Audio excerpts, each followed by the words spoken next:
Yeah, I don't have the best angle right here either. I didn't realize how crappy it was before I saw myself on camera. That's fair. But you're coming from Merritt, British Columbia at the moment, and I'm coming from Blue River, British Columbia. Out in camp, eh? I'm in a hotel room. This is my last night, and then I'm in a camp. And I Okay. hear the food's good, and there's a gym. Well, there you go. There you go. Camp is Yeah, wicked. Is by yeah, good way to save money, and a good way to get in shape if you can commit to going to the gym because there's nothing else to do.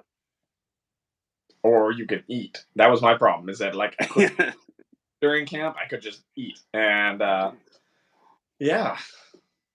Yeah, and I hear the food's pretty good. Like every, am I coming and breaking up, or that's probably Oh you? no, you're clear on my end. Okay. Oh, here we go. We got some comments coming in. So what Chase and I are going to do today is we're just going to try and get through some questions that have come in. Yeah, I basically, I got a login show, so I'm doing a presenting at the login show in Tacoma next week.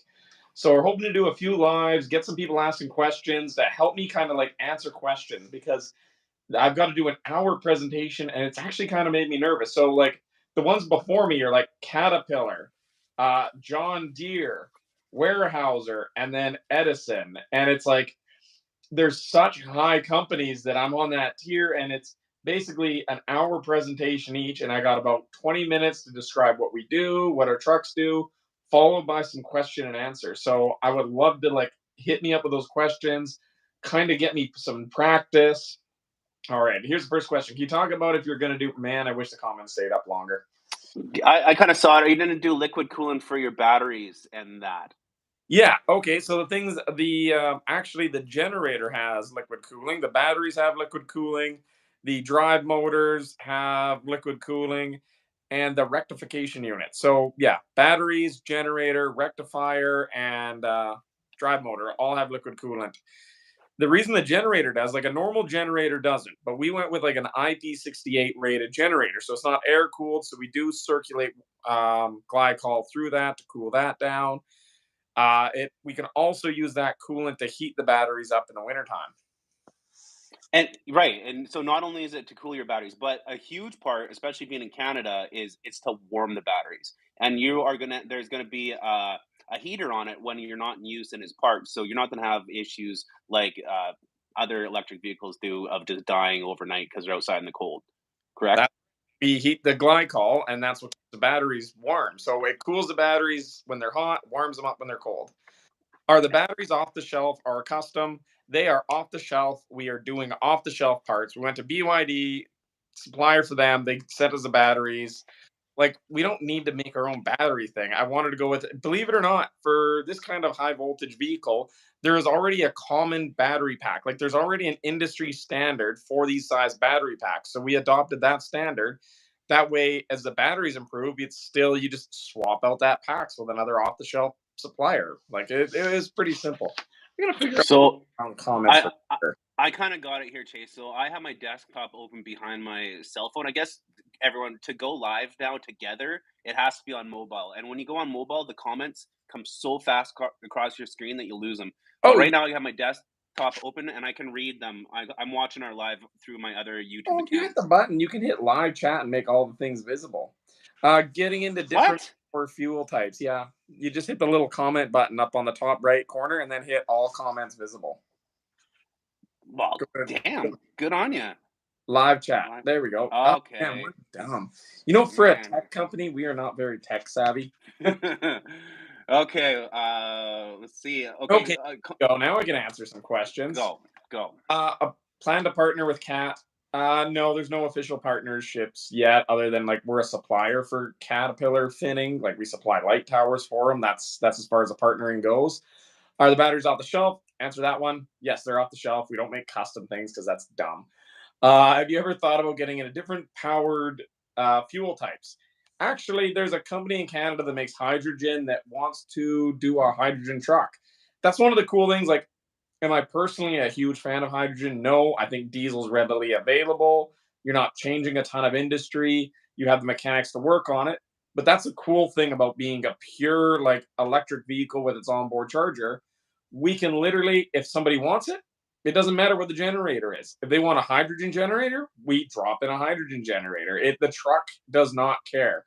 If somebody wants more batteries, we can just stack more batteries in the hood. Literally, the truck doesn't care when it runs. We can absolutely do hydrogen if that's what they want. It probably takes them an extra 2 hours. A great post that people keep asking, a great question people keep asking, and you answer this on your TikTok. Edison Motors is on TikTok. You should follow that if you're not already. But it's just how much are you gonna sell your trucks for? And that's a question. It's a question you can't really answer. And tell them why. There's no good answer for what are we selling the trucks for. So, like, if you're making like a Freightliner Cascadia, T880 Kenworth, you can answer that really easily. But we're not doing that. We're building like very, very custom vocational trucks. Like we can go tandem steer, tri drive, tandem, single frame, double frame, triple frame. Like the options are so vast that my best way to describe it when people ask me is that it's going to cost about 25% more than the equivalent truck you were looking at buying. That's the best way to describe it. Yeah, it's newer technology. It it's a little bit more expensive. We're building these trucks by hand. We're charging a premium. So yeah, it's going to be about 25% more, but when you're looking at 25 to 60% increase in fuel mileage, that makes up that difference real quick. You're not doing a cookie Question from cutter truck. truck 18 wheeler. Are the trucks going to have to be charged overnight or charged from the generator? The generator can do all the charging. You do not have to plug it in overnight, but electricity plugged into the grid is much cheaper than electricity produced by a generator. So it's cost effective to have your truck plugged in overnight. You fire up, you got 100% battery. You're basically driving down the road for a couple hours before you even need your generator to fire up, and you're just idling up your generator when it's or diesel motor when it's cold. People are often saying, "Are you a hybrid?" But you're not a hybrid. It's different. We actually don't meet the definition of a hybrid. So a hybrid needs to run two different drive types. Like you need to run your engine on a hybrid. We are a fully electric truck with its own onboard level 4 fast charger. That's basically it. Is that we're a fully electric vehicle that happens to pack around its own charger, which is kind of interesting because, well, electric vehicles are road tax exempt. Level 4 fast chargers are road tax exempt. So if you're just packing around a level 4 fast charger, you're road tax exempt, which means, and I have called like the government about this, and they have agreed that generators can run cherry flavored diesel. So an Edison truck with its onboard charger should be able to run dyed diesel, which already gives you a 40% fuel savings on top of the 40-50% fuel savings. So it's kind of a cool one. I'm not sure they'll probably change that loophole, but that's I see your truck is powered by a C9 cat. Do you have to meet emission standards? Um, that is a question that we don't have a good answer to. And we've talked to the government, and the answer is maybe it needs to be tier 4, maybe it needs to be tier 3, or maybe it doesn't need to be any emissions. So there's no rule and there is no law that says you need to put it. The law says that you can't delete an emission system. Now we're selling an electric truck, so the electric vehicle emission system is non-exempt on an electric truck. There's nothing saying that you can't drop in a mechanical 3406 cat diesel. There's no law against that. That's the way that that motor is made. You don't need to change any emissions. It's still legal. Now, if they look at it and say that no, the motor on the truck needs to be up to truck standards, it would need to be tier 4. Or if they look and say that your generator has to meet the standards, it would have to meet the requirements of a standby generator, because that's what it is, a standby generator.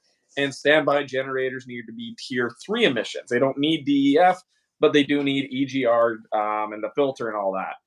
So that's the best answer, is that a hybrid electric truck technically could be anything, and it's in a gray zone, and it'll probably be once the government makes more laws to address it. Because remember, nobody else in North America has made a diesel electric semi. We have literally the first diesel electric semi in North America. So we're kind of breaking new ground, and the government hasn't caught up to our rules yet.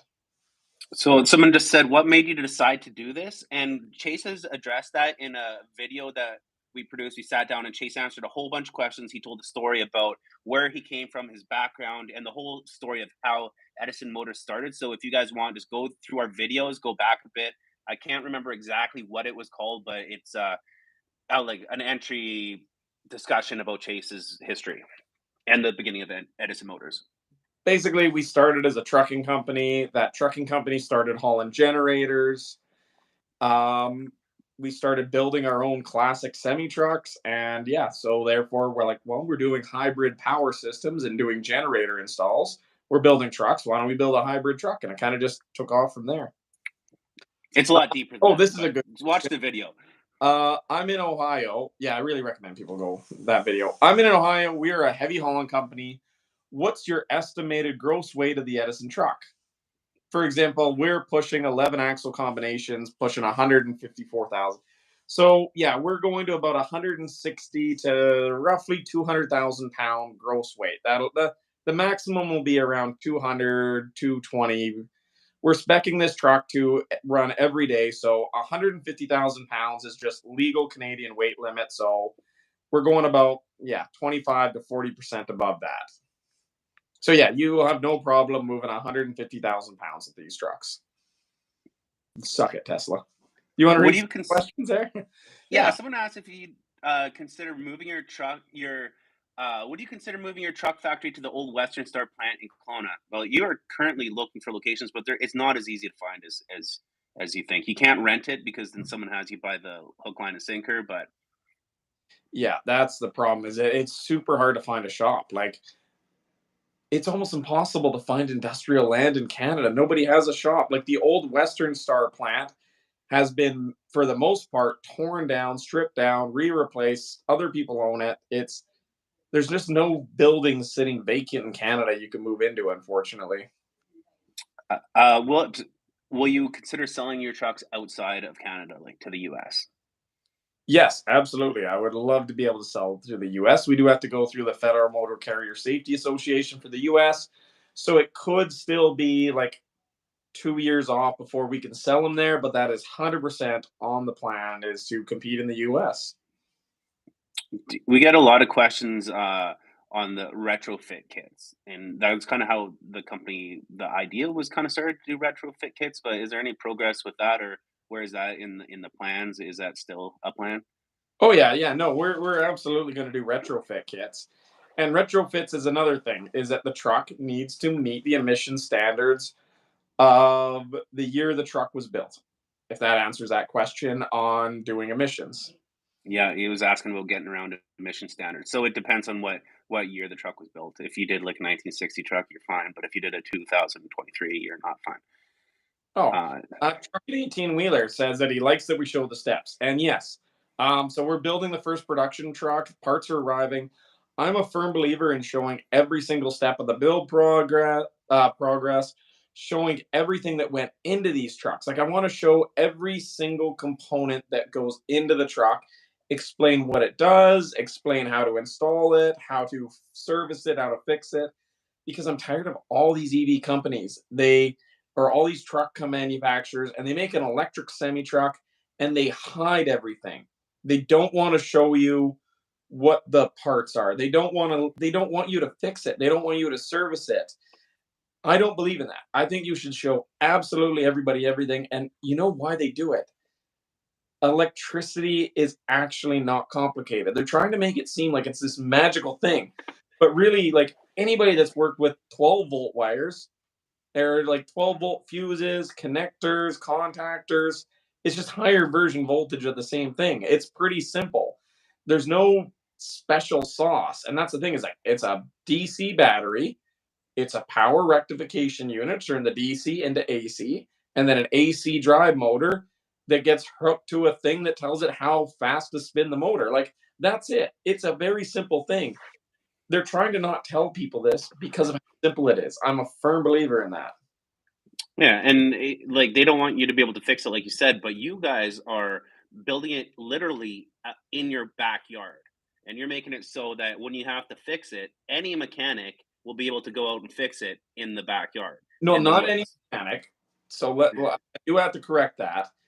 Okay. There's different things on this truck. It's You're playing with high voltage. You need to know lockout tagout procedures. That's not something a normal. You need to disconnect the power from the batteries. I would say any industrial electrician could service that part, could service a high voltage. If you're used to working on an electric motor in like a crusher pit that's got electric motors, you're used to working on electric motors in a sawmill, you could service this. If you're a normal mechanic, you could service the other parts, but you don't need to Right. be a special EV mechanic. Right. Why not make it in semi truck from factory? That means. Have you been getting any funding grants? No, we haven't gotten. We have taken absolutely no government money whatsoever at Edison. Like we are It 100% have taken no taxpayer money at all. it's pretty frustrating actually because you did a TikTok on Edison Motors TikTok not long ago, and it was a Canadian company got millions of dollars to build an electric car that they're not even going to produce. It was just to prove you're doing it. Meanwhile, there's you and us at Edison Motors that is like we're Yeah, actually trying to make a difference. that was Project Arrow. Go look up Project Arrow if you guys want to be pissed off at just a gross waste of taxpayer dollars. So the government decided that they wanted to show that you could build an electric truck in Canada, and they spent, I think it was $7-8 million funding to build one electric car, a $7 million electric car, to prove that you could build an electric car with Canadian components. They have no plans to ever release this car, ever hit production. It was only done as a one off build by the government just to prove that you could build an electric vehicle in Canada. We built an electric vehicle with 95% Canadian parts, and we spent about $200,000 doing it. That How the hell did they spend 7 million? Like it's absolutely, it hurts my brain. Like it makes me so angry that that's like we didn't need taxpayer money. We were able to figure this out. It's not rocket science to have electric vehicles attached. Like, Okay, will you be placing wiring diagrams and diagnostic instructions in the trucks? oh yeah, absolutely. All of the wiring diagrams are going to be on the back of the panel. So you'll say next to each all the fuses, it'll say what the fuses are. When you take off the panel, on the back side of that panel will be a full wiring diagram showing everything it's done. Like you're not going to have to look through manuals. You take out the panel, it's just on the back of the panel. Like, why wouldn't you do that, right? We've gone as far as considering making detailed YouTube videos to problem solve any problems that come up with the truck as well. There's That's in the works. Yeah, once Um, we start getting this production truck on the road, there'll be a lot of YouTube videos that'll just be like, we'll have to put them in a separate playlist. But if you have this fault, here's how to fix it. There'll be an entire YouTube video of like, and I kind of wanted those faults of like when the computer throws a fault code, it'll literally tell you everything about the fault code, troubleshooting, and I want to see if we can get a video in there where I can literally show people like, this is the fault code. Here's the components that could have failed. there's no bringing it to a shop and having it pay to get it connected to a computer to tell you what's wrong with it. That is a guarantee. Um, let's see here. G'day from Western Australia. Uh, the EPA is going to run you out of business. You're not building an electric truck. Oh yeah. I mean, we are building an electric truck. There is 100%. It is classified as an electric truck. Someone wants to call. Someone wants to know about the shopping cart. If you're going to build more of them, I would love uh, more shopping carts, like more go karts, more shopping carts. That I would love to do, but that's a little project farther down the way. We ruffled a ton of feathers with that because they were classified as mobility scooters, but they weren't. it was a go kart, but it's a big loophole. But It was I, like it gets oddly, yeah. Let's I not go. still drive mine. But it's a sore subject. Who we Oh, got? I'm We not got. taking that shopping cart shopping. 100%. An engine there. uh, That's hydrogen. That's a hydrogen engine. Basically, you take the hydrogen out of the water. H2O, two parts hydrogen, one part hydrogen, part oxygen. You just basically take the hydrogen and oxygen and burn it. You can run on water. That's what a hydrogen engine essentially is. Blue Flame there nailed it about the fault code. He said you make a playlist on YouTube, title each video with the fault code label, and put it in the videos in the same playlist. Yeah, yeah. We might even end up trying to get it into the dash of the truck, but we'll Yeah, do something. have LCD displays. We can get it into the dash or get it on YouTube. So when literally somebody has a fault code, they can go in, enter that fault code in YouTube or whatever, and it'll be a video tutorial showing you how to troubleshoot it, how you would fix it, and explaining why you got that fault code on, and then explaining the level of seriousness of the fault code. Like there should be something like there should be a different. I'm a firm believer like there should be more than just a fault code. There should be like multiple stages of fault code, like low serious fault code. Like you could probably keep going. You should fix it eventually. Fault code number two, like medium duty. Like, hey, you probably want to pull over at some point and have a look at this. This is bad. And then a fault code of like, holy crap, you need to do something about this immediately. This is really bad. Like a check engine light on the dash should tell you the severity of the check engine light. Right? Yeah, I agree, and that's pretty annoying about the current how things currently are. Here's a great one. A great one. These trucks, could they be used for emergency power stations in natural disasters? Yes, we actually had a conversation with a hospital provider, a healthcare provider in a region, and they were talking and reached out to us. It's in the early stages, so I'm not really going to say too much, but they haul a lot of hospital goods. They were looking at having one of these trucks because this truck can provide emergency power in the event of a natural disaster. They have pre-equipped trailers in event of the emergency, loaded with emergency medical supplies, emergency everything. They thought if the truck that could bring this trailer around was diesel electric, it could also provide the emergency power, and that would be huge in case of natural disasters. So that is absolutely something that we are very seriously looking into. You've actually done a similar TikTok. Maybe it was on your personal TikTok, which is Chase Barber on TikTok. But it was the story about how they derailed a freight train and drove it down the city street to power a town after a blizzard. Yeah, Historically, isn't that insane? They literally took a freight train off the tracks, drove the freight train down the middle of the road to get it to like the fire hall so that it could support emergency services in a natural disaster. And they used a freight train generator. It's like if the trucks were diesel electric, you could do that. same principle. Yeah. Cold weather testing. Yeah, we're in. Well, he's talking Northwest Territories, but it'll definitely be cold weather tested. It gets pretty cold on our parts too, Oh and yeah, the trucks are going to go elsewhere. Uh, this we're actually going to send our prototype up to the Yukon to do some testing, so that'll be fun. Someone's talking about his barbecue. Falco's that light up the light, the traffic light green. Yeah, someone's saying like a fault code color display: green, yellow, red. Yeah. But So, yeah, that's actually a good way. I might steal that. I might actually tell our computer guy to make the icons on the dash a different color. Green, not very serious. You should have a look. Orange, this fault code's very serious. And I also think you should have the option to clear green and yellow fault codes are different ways to clear the fault codes on your dash. Green fault codes, a driver can clear it. I acknowledge this fault code. I acknowledge that it came up. Get rid of the fault code. Get it on the dash.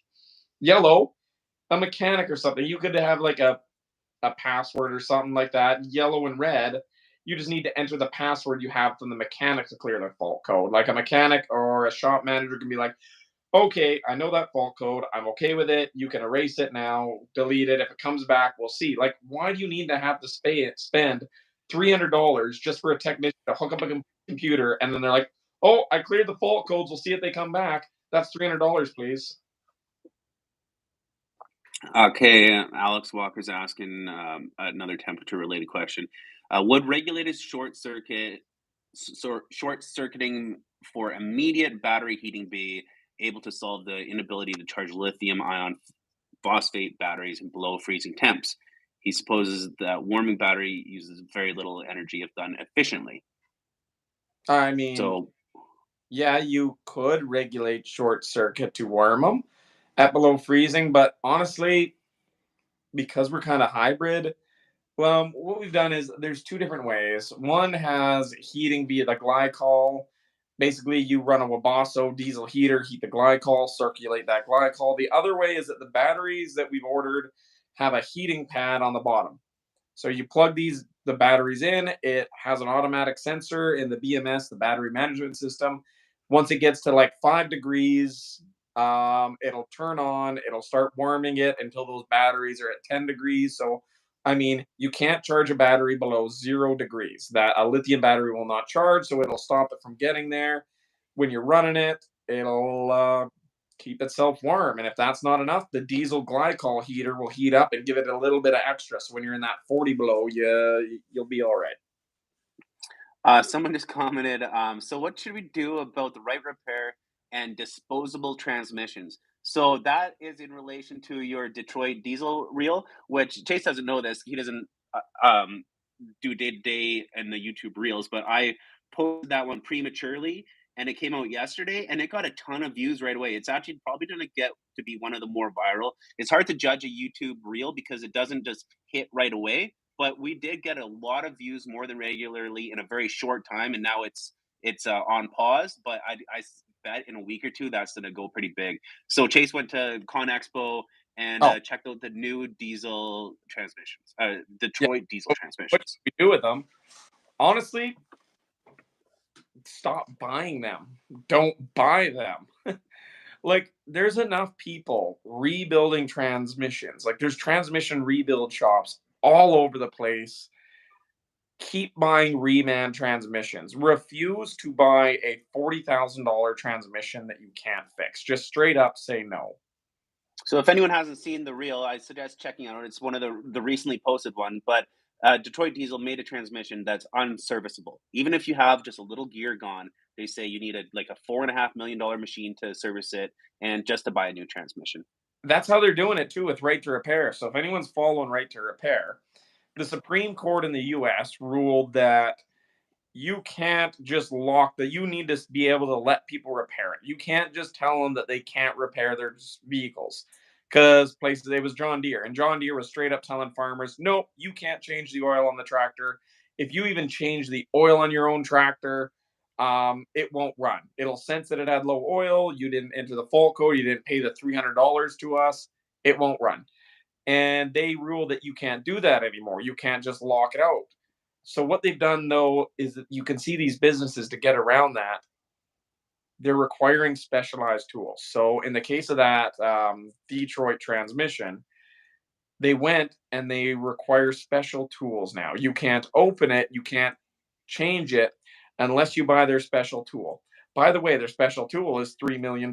So they're not breaking that anti right to repair law.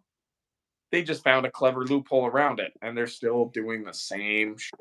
It's annoying. So Dustin says so they're trying to be like John Deere. Yeah, very similar things going on there. Yeah, literally, Um, the lawsuit was over John Deere. Like, John Deere sucks.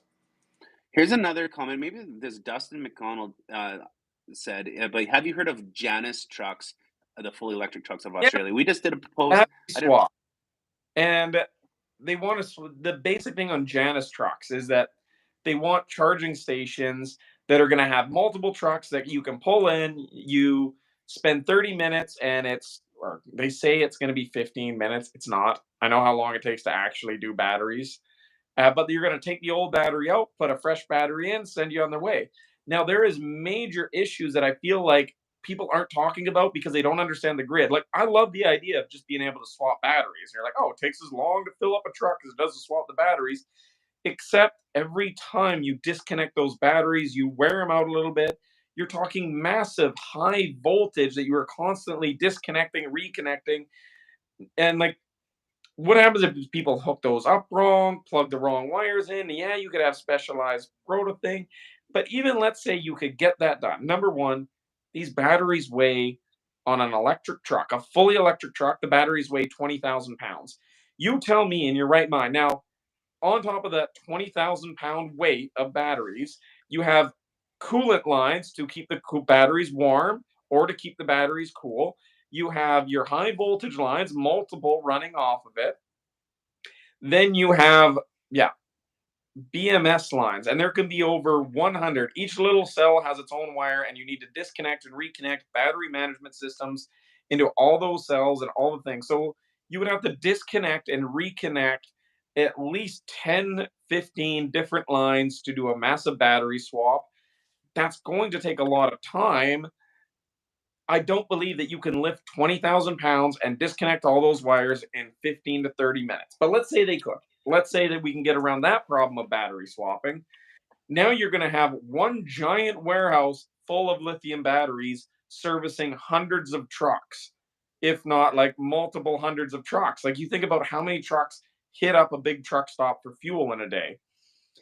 Now, there's probably large truck stops can easily see 1,000 to 2,000 trucks per day filling up.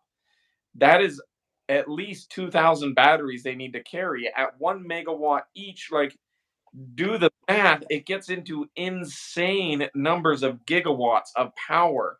Like you're talking, you would need to run the power of a small city. Like a gigawatt of charging capacity is literally a giant hydroelectric dam in power that these battery swap facilities. And let's look at it from a safety point of view. Sometimes it's not very often, but a lithium battery can catch fire and it's bad when it happens. No, normally on an electric vehicle that you're charging, it burns down one electric vehicle. Now it happens one in maybe million batteries. But let's look at the hazard of having 1,000 truck batteries in one giant warehouse, all ready to go. If one in one of those 1,000 batteries at one point in 5 years, you are looking at the energy equivalent of a small atomic bomb ready to go off. Like that is an insane amount of power storage to put in one building to do battery swaps. And I feel like why is nobody talking about that option of swapping batteries? Just put in, and it's not even that you can charge these batteries now with 4C. You can charge them at 4 times their capacity. Like you can do megawatt charging. You should like our diesel generator fully recharges our batteries in 30 minutes. That's the same time it takes to swap the batteries. Therefore, you can recharge the batteries in about the same amount of time it takes to swap it. Why would you go through all the hassle of swapping? Sorry, I'm on a rant, but Well, not to mention, you were recharging half of the amount of batteries that they have in one truck, but they have multiple packs. So a that's big true. part about electric trucks is the environmental benefits. If you have to have 2 or 3 battery packs per truck, that's a huge expense, and the it totally would negate any environmental benefits that that truck would put out in what 5 or 10 years of battery life. Yeah, Yeah, I mean that's a good point. It's like batteries do have it. Oh, yeah, that was. electric vehicle stuff is all lies. How come?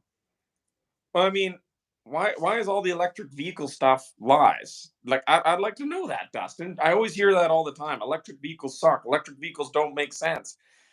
Electric vehicles have been around since freight trains are electric since the 1930s. Look at Laternos from the 1960s. Electric vehicles are not BS. Like the Cat 797 haul trucks, all electric and they haul 200-ton loads. Electric vehicles are not BS. Batteries, batteries. Charging stations, Yeah, batteries lack are of not the infrastructure. electric vehicles. It's not the electric part. It's the battery part. Diesel electric vehicles, fantastic. Battery only, maybe in some niche applications. Yeah. It's not for everyone, but what you did another good post about that recently on your TikTok. It's it's not for everyone, but it doesn't have to be just completely one way or the other. It can be you can take the benefits for some applications and others and work on it. Oh, and someone mentioned, I was reading the comments and they said 30 minutes you can recharge it while you're loading your log truck. Well, Dustin, like you probably don't want to because most of the time you're heading downhill, so you're regen braking. You can fire it up while you're driving though. Like you don't need to be stationary for our diesel generator to recharge. You can be charging while you're on the road. Might as well sit while you're loading. You might as well sit waiting in the peace and quiet. And Oh, you're probably gonna want to have less juice in your batteries because you're going to do a hard regen coming down the hill from the mountains with your load of logs. The power grid cannot support massive use of vehicle charging. Yes, it cannot. It absolutely, like, jams, like, you could not be more right. It's To put it this way, let me just break it down in logging trucks in BC because I know these stats really well. A logging truck uses about 2.5 megawatts of power per day. There is about 5,000 logging trucks in British Columbia. You put that together, that is about 12.5 gigawatts of power just to charge logging trucks every single day. Now let's look at Site C Dam. They're spending $22 billion to build a dam. It has taken over 15 years. This $20 billion dam that's taken 15 years will produce 1.1 gigawatt of capacity. You would need 12 more of these dams just to recharge logging trucks. Just the logging trucks, not Just even the the logging transit. trucks, which is a niche market. Like, that's the power grid, unless we massively go like full on Chinese level of infrastructure investment. Oh, will there be any training or certifications for mechanics? Right now, there's none. There is none right now, but I'm sure the government will start coming out for it. We're going to do our own certification. So we're going to, if you buy an Edison truck, you can send a mechanic over to our shop. We will give him a full on training course and then send him on his way back to your shop. So this must be a new follower here. Are you charging while you're driving? Yeah. Yeah. Yep. You charge while you're driving. You get about Mm. 2 hours of driving, and then you fire up the generator for 30 minutes, 45 minutes, depending on how hard you're pulling on it. And that recharges the batteries while you're on the way. It shuts off. You get another 2 hours. But yeah, it should be seamless. It's like a diesel electric locomotive. As well as the regenerative braking. So We do all uh, our controllers in house. All our controls and all that are actually, we went with Danfoss. So we go with Danfoss. They do a lot of like our electric motors, our electric controls. They're out of Europe, Germany, and Denmark.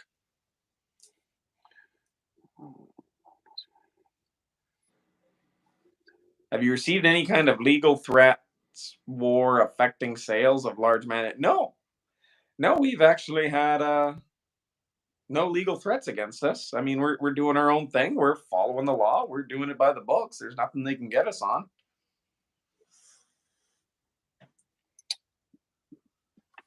see, because we are a smaller player, we did kind of get out a bit, or couldn't get the e-axles that we were trying to source more close to us. And so the big guys said they get them all, and we didn't get them, which was a huge blow. Currently, that was a problem we had to get around. Could you theoretically deplete the battery power by many successive hard accelerations without enough time to regen or generate?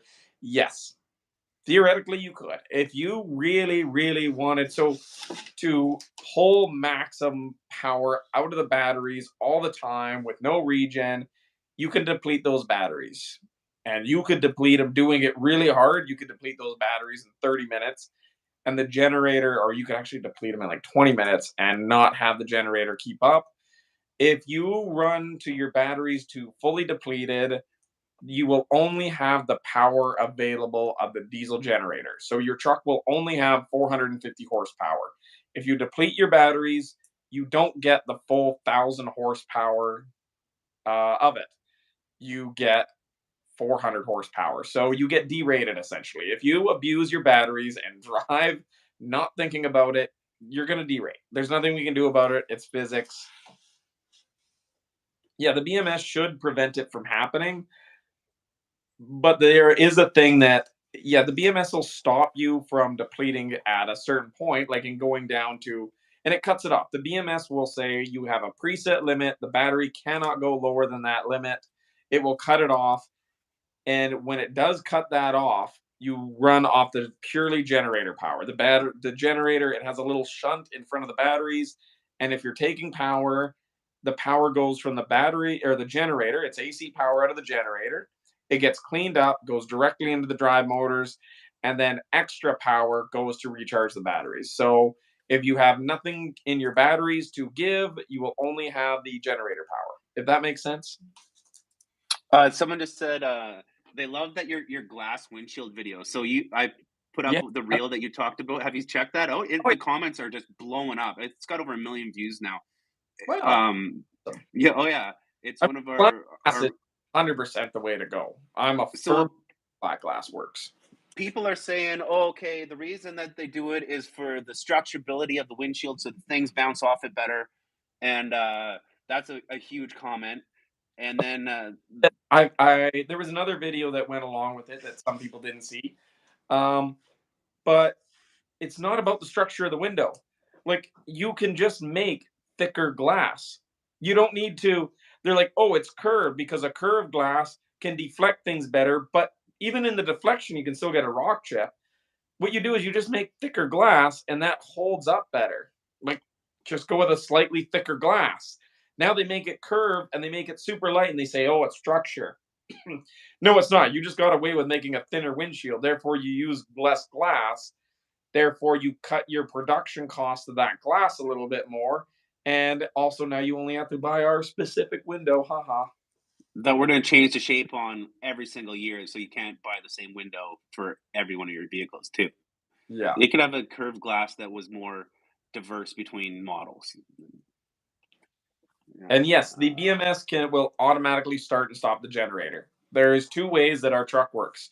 You can put it into auto, where the batteries when the BMS will tell the generator when to start. You can also put it into manual off, where it's like, hey, the right now we have them programmed at 50%. The generator comes on and recharge tops the batteries up to 80%. That is the default way to do it because that's the healthiest way to treat your batteries. If you want to decide as a driver, I want this generator. Say you know you've got a long hill pull coming up and you see that battery's at 60%. You want all the battery extra juice you can. You turn it on to manual mode, it'll top that battery right up to 100%, give you as much juice as you want. If you're on another thing and you're saying, you know what, I see that my battery's at 50%. You know what, I'm only 20, 30 minutes away from the yard at the end of the night. I'll just turn it into manual off, don't recharge the battery.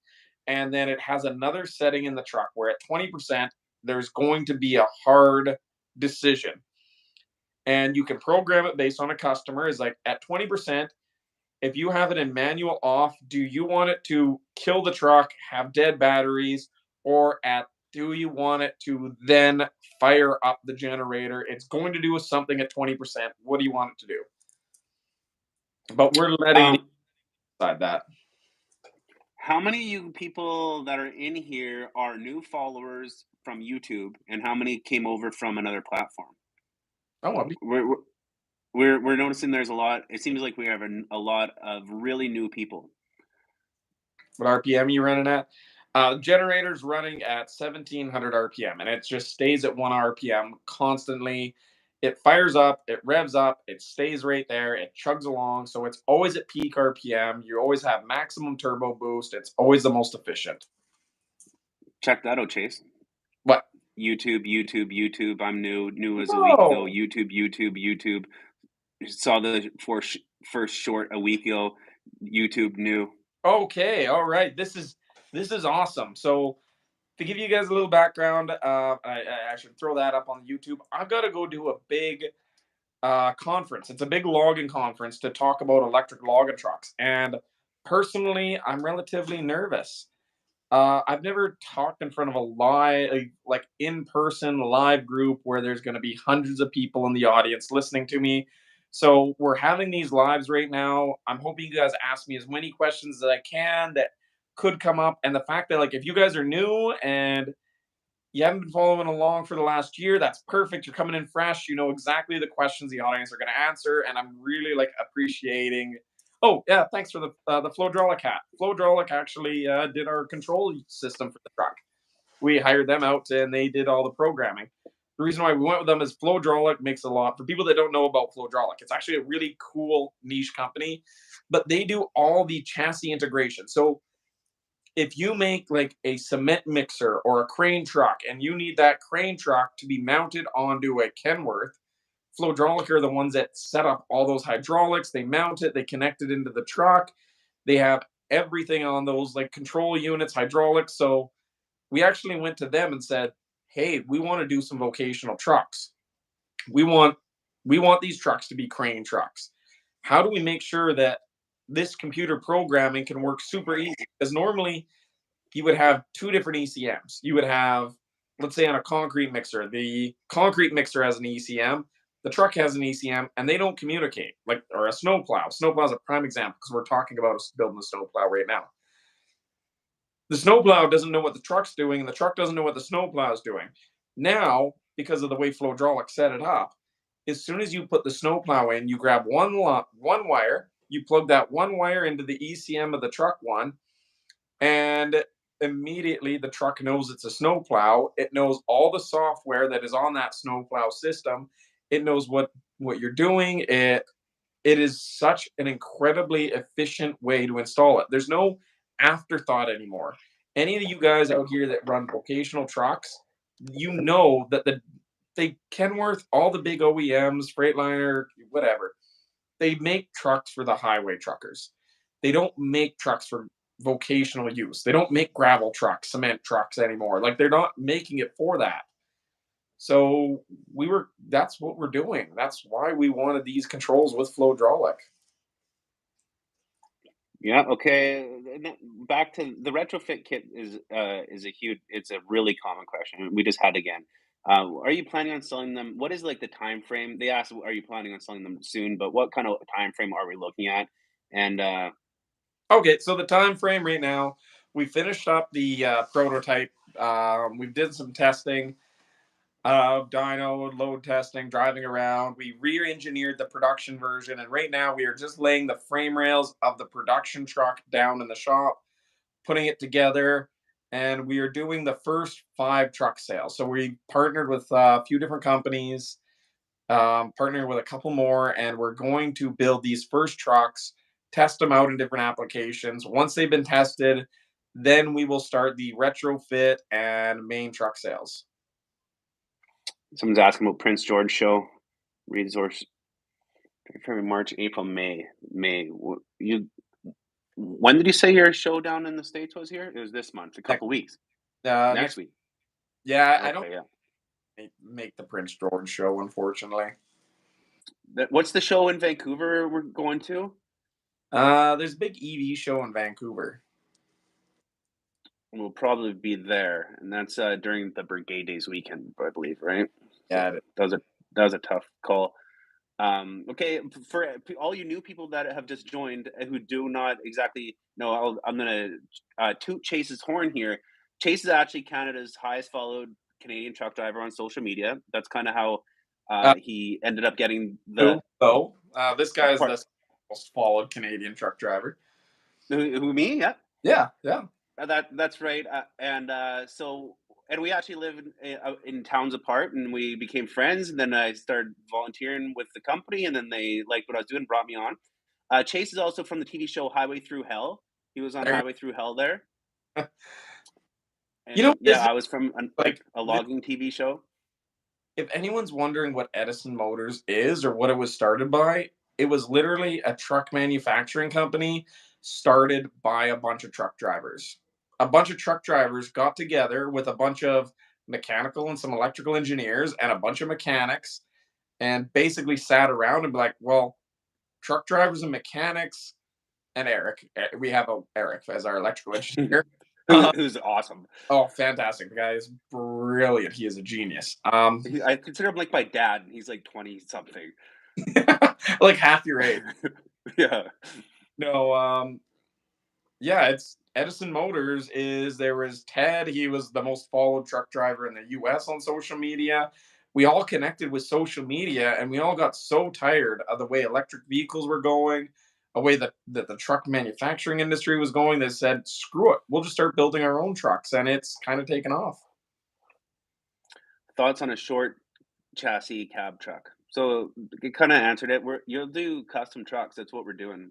If someone wants it, Yeah. but I guess short chassis. So same answer. Oh, investment priority to CDL holders. Okay, so we did a round of crowdfunding and we did about $2 million in 6 days in crowdfunding. And I am very, very proud to announce that anybody that gave over like $500 to $1,000, I personally called them to make sure they were okay with it, talked to them about it. And 95% of all the investors in Edison Motors are all truck drivers themselves. This is literally a company not just started by truck drivers, it was financed by truck drivers. Truck drivers that the average one, like they threw in $100, $500. These the ones that put in over 1,000. They were owner operators, small fleets. This company is so we don't have venture capital. There is no large bank financing this. There's no angel investor telling us what to do. Our investors in our company, the ones who have funded this company, the ones that own the company, are truck drivers. And we have about 4,000 truck drivers who have invested with us. So this company is Many of them, and ran by truckers. It is literally funded and invested and owned by over 4,000 truck drivers. which is a big contributing and motivational factor for you because a lot of people have never invested in anything. And they tell you, I believe in you so much. You're going to be my first investment. And Chase is not going to let you down. If there's anything I know about Chase, man, he is Oh, oh, not going oh, to let you down. hey, we're not taking any investment. We're fully funded right now. We're not trying to say invest in us. I'm just saying what happened. We actually aren't taking any investment. Sorry, guys. That's that should lead into the other question. Another one I put was when are you going to be open again for investment? So we have a strong policy of not taking any more money than what we need. Like the first time, like in a few days, we raised $450,000, and that was enough to build our prototype truck.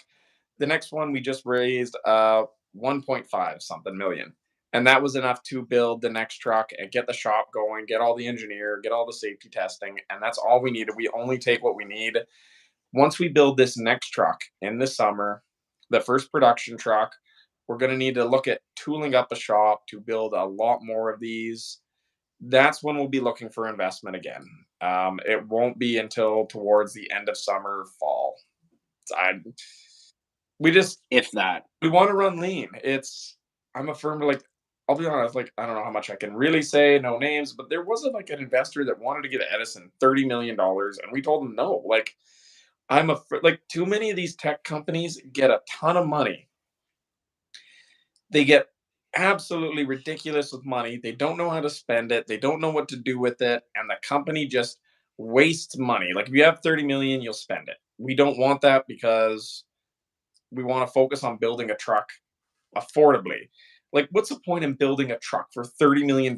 You know, if you spend $30 million building a truck, number one, that's $30 million of extra sales you have to recover it.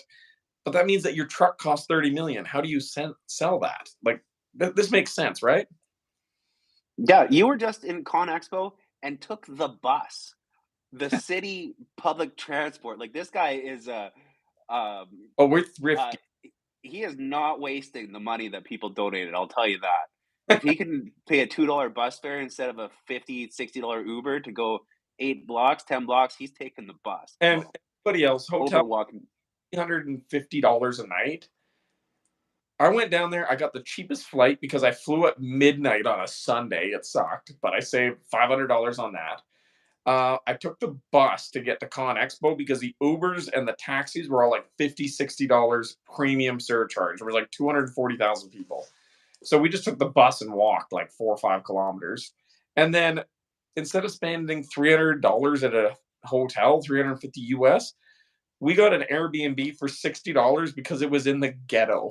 Like we just don't need the money. Like the problem is like if you raise that 30 million, you'd be like, oh well, we can have a private car and Uber and we'll stay at a nice hotel. And like all of a sudden you see where that money starts burning. And so again, the investment is closed. A lot of people say like, "I just want to help you out or give you anything." The Edison Motors does have a merch store on the website at www.edisonmotors.ca. You can buy a hat or a T-shirt and stuff, and that goes to fun little tiny stuff. I sell these DTF hats. That's my company, Dangerous Trucking Federation. That's all up on the website. You can buy stickers and that. We You do know, shipping for that, maybe we need like a GoFundMe for truckers. and right?